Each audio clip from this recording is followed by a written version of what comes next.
नमस्कार दोस्तों, स्वागत है आपका आज एक ज्ञान से भरी कहानी में। क्रोध में मनुष्य जो करता है उसका पछतावा या दुख उसे बाद में समझ आता है। तो चलिए आज हम जानते हैं क्रोधित व्यक्ति को कैसे शांत करें। एक बार की बात है, गौतम बुद्ध अपने शिष्यों के साथ बैठकर उन्हें कुछ समझा रहे थे। बुद्ध के सभी शिष्य बुद्ध को बड़े ध्यान से सुन रहे थे। बुद्ध और उनके सभी भिक्षु यह देखते हैं कि उनकी तरफ एक आदमी बड़ी तेजी से आ रहा है और वह आदमी बहुत क्रोध में है। वह कुछ बड़बड़ाता हुआ आ रहा है। उस व्यक्ति को देख गौतम बुद्ध के कुछ शिष्य समझ जाते हैं कि यह व्यक्ति कुछ गलत करने के उद्देश्य से गौतम बुद्ध के पास आ रहा है।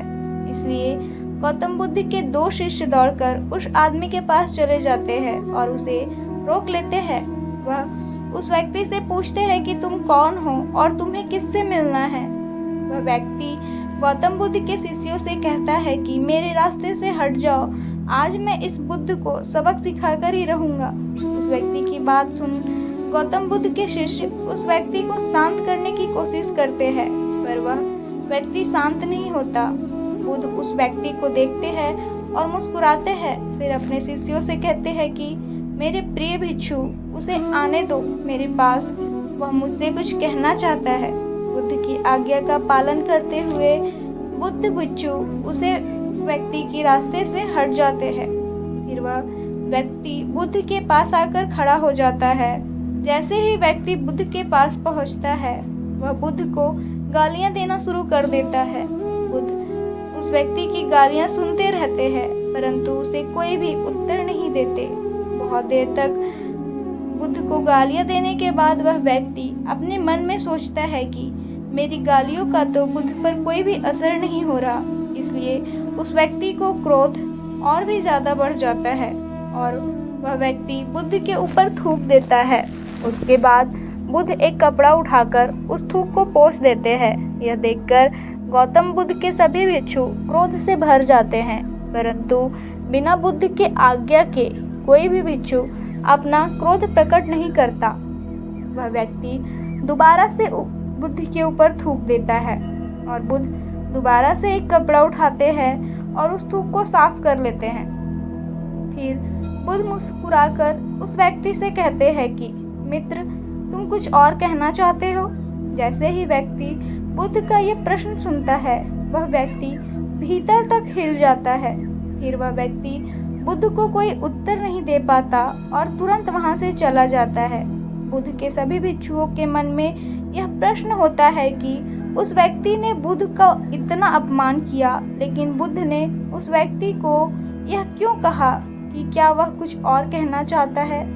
सभी भिक्षुओं में से एक भिक्षुक बुद्ध से कहता है कि आपने उस व्यक्ति से यह क्यों कहा कि क्या वह कुछ और कहना चाहता है, जबकि यह तो स्पष्ट था कि वो व्यक्ति यहाँ कुछ कहने आया ही नहीं था, बल्कि वह तो आपका अपमान करने आया था। वह व्यक्ति बुद्ध का अपमान करके अपने घर तो चला जाता है, लेकिन पूरी रात वो सो नहीं पाता। उसके मन में सिर्फ यही प्रश्न घूमता रहता है कि मैंने बुद्ध का अपमान किया, उन्हें गालियाँ भी दी, फिर भी उन्होंने मुझसे यह क्यों पूछा कि क्या मैं कुछ और कहना चाहता हूँ, जबकि वहाँ कुछ कहने नहीं बल्कि उनका अपमान करने गया हुआ था। लेकिन वह व्यक्ति सुबह सुबह जल्दी उठकर बुद्ध के पास चला जाता है और उनकी चरणों में लेट जाता है।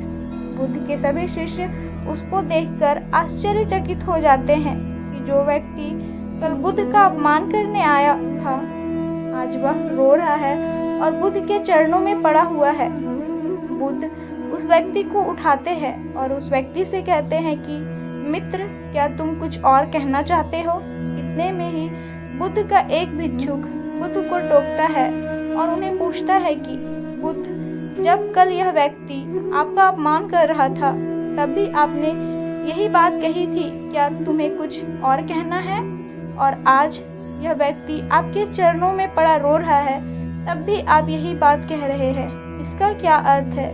बुद्ध कृपा कर हमें समझाए। बुद्ध कहते हैं कि बात को कहने के लिए शब्द असमर्थ है। कल भी यह व्यक्ति मुझे कुछ कहना चाहता था, पर शब्द असमर्थ थे, इसलिए क्रोध में आकर उसने मुझ पर थूक डाला। वो बात मुझसे कहने का प्रयास किया और आज भी शब्द असमर्थ है और उसकी जगह इसके आंसू कह रहे हैं जो कहना चाहता है। उसके बाद वह व्यक्ति बुद्ध से कहता है कि बुद्ध, मुझे क्षमा कीजिए, मैंने आपका अपमान किया है। बुद्ध कहते हैं कि तुम्हें क्षमा मांगने की कोई आवश्यकता नहीं है, क्योंकि क्रोध भी तुमने किया और उसकी पीड़ा भी तुमने ही पाई। इससे तुमने दूसरे का क्या नुकसान किया। बुद्ध अपने भिक्षुओं और उस व्यक्ति से कहते हैं कि क्रोध जलते हुए अंगार की तरह है, जिसे हम अपने हाथ में पकड़ते हैं किसी और पर फेंकने के लिए, लेकिन हम ये भूल जाते हैं कि सबसे पहले उस अंगार से खुद का हाथ ही जलता है।